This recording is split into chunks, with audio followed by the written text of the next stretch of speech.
Cowboys Nation, the drama just won't stop. And this time, the fire is coming from inside the house. What started off as a simple compliment from Jerry Jones about Kenny Clark has turned into a full-blown media meltdown, and the main culprit stirring the pot, none other than Clarence Hill. Again, this constant cycle of twisting narratives, throwing shade, and trying to pit fans against the team is getting beyond old. It's exhausting, and frankly, it's a disgrace to the Cowboys community.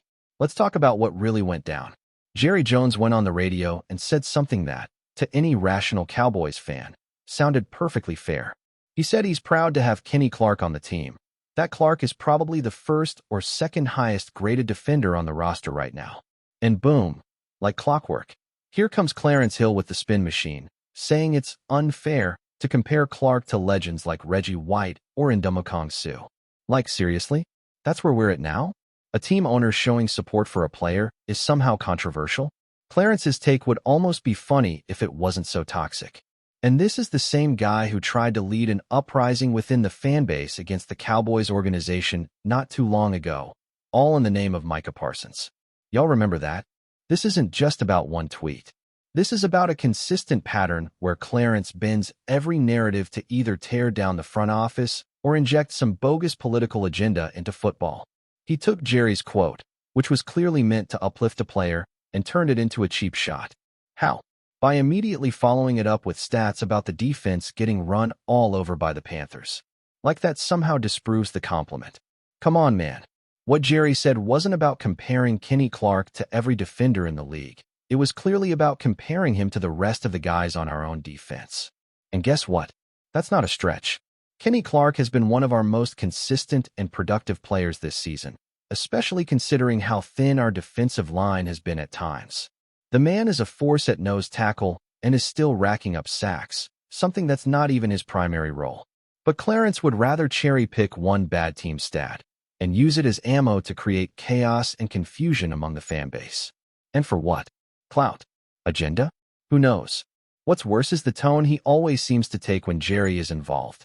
It's always this implication that Jerry's this evil overlord, this relic from a bygone era who's holding back black players and coaches. That tired trope is dangerous, lazy, and insulting. And I know some folks might feel uncomfortable hearing that, but it needs to be said. Because when a black man like Clarence Hill constantly cries injustice over every little thing, even when it's not there, it weakens the credibility of actual issues when they arise. It's crying wolf at the expense of progress, and it's doing real damage. If Jerry had criticized Kenny Clark, Clarence would have had a field day calling it racist or demeaning. But because Jerry praised him, that somehow still gets spun into something negative? What exactly is Jerry allowed to say? At what point are we going to admit that the problem isn't always the front office? It's the people covering them with their own agendas. Clarence Hill doesn't want fairness. He wants control over the narrative. And if that means poisoning the well every time Jerry opens his mouth, then so be it. And let's not ignore the context of the current season. Yes, the Cowboys dropped a game. Yes, there are legitimate concerns about the team, especially on defense. But guess what? The Commanders lost. The Eagles lost. We didn't lose any ground. So why is it that every time there's a little adversity, people like Clarence are right there to throw gas on the fire? It's always about making the moment feel like the end of the world when it's really not. That's the problem. That's fear-mongering. That's pushing panic. The Cowboys media ecosystem has become obsessed with generating either outrage or fear. That's the entire strategy. Get the fans mad or get the fans scared. And in that environment, there's no room for rational takes, no room for perspective. Every little thing turns into a scandal. Every quote gets dissected and twisted. And we end up here, having to defend the team for simply doing what any front office would do: support their own players. Now, let's get into the real football side of things. Jerry made it clear, the Cowboys are open for business at the trade deadline. He said he and everyone else involved with the team are wide-eyed and ready to improve the roster. He specifically mentioned the defense, and even left the door open for a move on the offensive side, possibly a running back. That means players like Breece Hall or Alvin Kamara could be on the radar. That's real football talk. That's the stuff fans should be discussing, not whatever made-up controversy Clarence Hill is ranting about this week. Defensively, there are some solid trade candidates on the board. Cameron Jordan, Bradley Chubb, Trey Hendrickson. Those are edge rushers who could immediately bolster this team's pass rush. Tariq Woolen is a name worth watching too. The secondary needs help, and that's no secret. And if the Cowboys could land a solid linebacker or defensive back, that could change the complexion of the defense overnight. The priority shouldn't just be adding anyone. It should be targeting areas that need serious reinforcement, and right now, that's cornerback and linebacker. But the team also has assets to work with. Let's talk about Motzi Smith. The fact that he was inactive again against the Panthers tells you everything you need to know. It might be time to move on. Package him in a deal, sweeten a trade, and get that roster spot back. Holding on to him just to prove a point makes no sense. The production isn't there, and the patience is wearing thin. If you can flip him for someone who can contribute immediately, you do it. No hesitation. And here's where we separate real analysis from the nonsense. The issues on this team right now, they're not all about Jerry. They're not all about front office decisions. Some of this is squarely on the coaching staff and the players themselves. The roster construction this year was heavily influenced by the coaches. That's not speculation. That's something the organization admitted throughout the offseason. Dan Quinn, Mike McCarthy, they had their fingerprints all over these decisions. So when things go wrong, we can't just point fingers at Jerry like it's the 1990s again. If players aren't executing, if coaches are making questionable calls, that's not Jerry's fault. That's on the guys wearing the headsets and the guys on the field. And the sooner we hold them accountable with the same energy we aim at the front office, the better. Because this pattern of just blaming Jerry for everything is lazy and unproductive.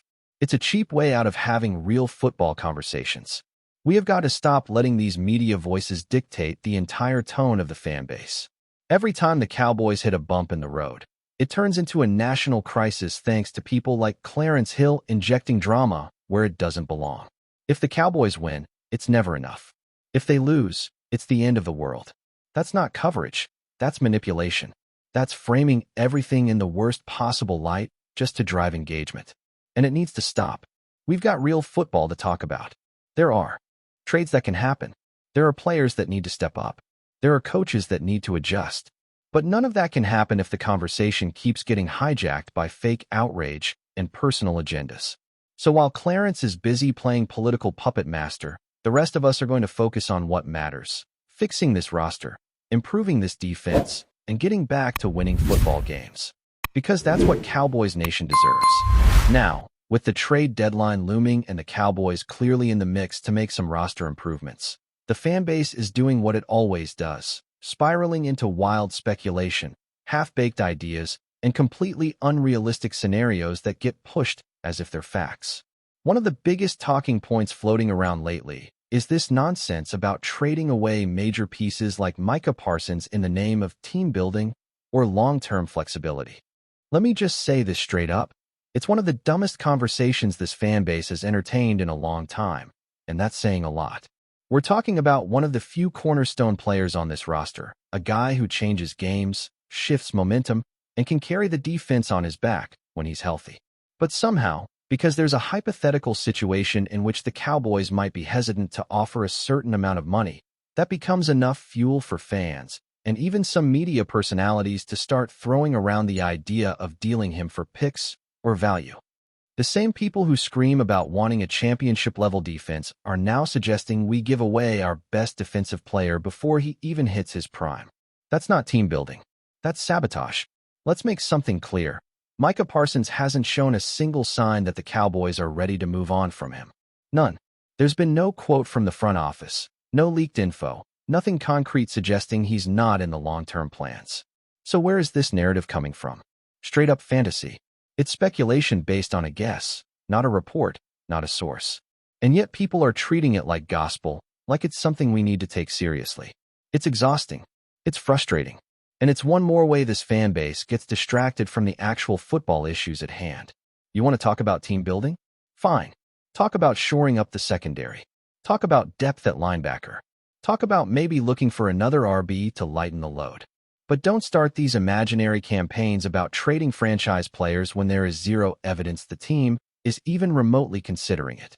It just creates noise, confusion, and unnecessary panic. And that panic gets weaponized by people in the media who are all too eager to make the front office look disorganized and out of touch. And that brings us back to what Jerry Jones actually said. He didn't talk about shipping out his star players. He talked about being open for business. He made it clear that if the right deal is out there, especially to help the defense, they're ready to move. He even said they wouldn't rule out getting help on offense. That is exactly what you want to hear from your general manager at this point in the season. You want to know your team is still in it, still trying to win now, and still looking for the right pieces to make a postseason push. That's what Jerry gave us. And somehow, even that gets twisted into some conspiracy about not wanting to pay the guys on this team. The truth is, this fan base has gotten so used to looking for someone to blame, they don't know how to just process good news anymore. Jerry praises a player? Must be a lie. Jerry says they're looking to improve? Must mean he's panicking. Jerry says Micah is the future? Must mean he's secretly planning to trade him. Like, where does it end? At some point, we've got to pull the plug on this constant doom cycle and realize that not everything is a smokescreen or a setup. Sometimes things just are what they are. And even when Jerry makes mistakes, and let's be real, he's made plenty, it doesn't mean every single thing he does should be viewed through a lens of distrust and skepticism. This is the same man who built 3 Super Bowl teams, who's drafted some absolute studs in recent years, and who, love him or hate him, wants to win just as badly as the fans do. That doesn't mean we can't criticize when needed, but it also doesn't mean we have to jump down his throat every time he opens his mouth. And speaking of criticism, let's talk about the coaching staff for a second. Because honestly, they've been getting a pass. If you're looking for where the real pressure should be applied, it's right there, on the sidelines. This roster, with all its flaws, has talent. It has depth in some spots and real potential in others. But the inconsistency, the blown coverages, the lack of adjustments, that's on coaching. That's on preparation. And that's where fans should be demanding more. Not wasting time dragging Jerry for praising Kenny Clark or entertaining bizarre trade theories. Jerry even made a point to back Matt Eberflus, saying he's got confidence in him, that he brings experience and potential, even as a former head coach. Now, whether you agree or not, that's not just some empty endorsement. That's Jerry giving his staff room to work and time to figure things out. But let's be honest, the time is now. If these coaches don't start getting more out of this defense, if they don't start tightening things up across the board, they're going to find themselves out of excuses real quick.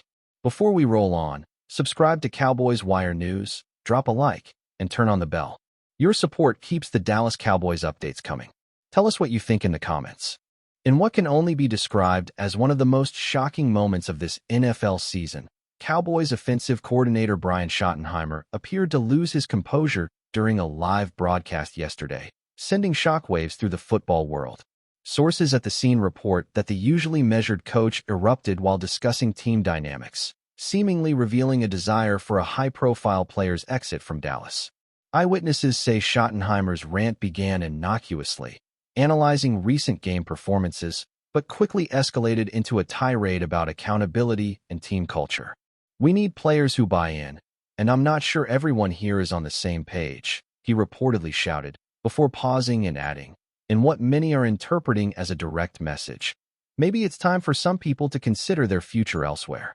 The broadcast cut to commercial shortly after, leaving fans and analysts scrambling to interpret his comments.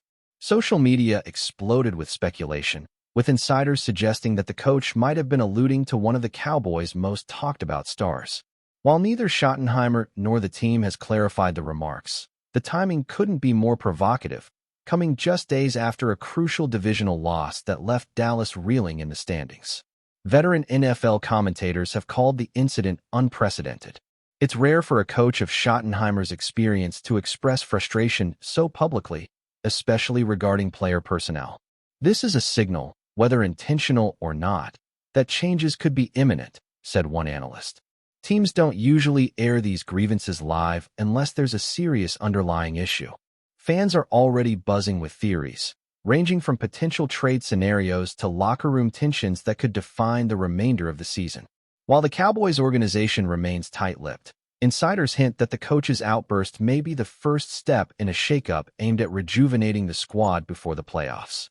For now, all eyes are on Dallas as speculation runs wild. Who might be on the hot seat, and how will the team respond to Schottenheimer's very public plea for change? With the NFL's trade deadline looming and the Cowboys fighting for relevance in a highly competitive division, this incident could mark a turning point.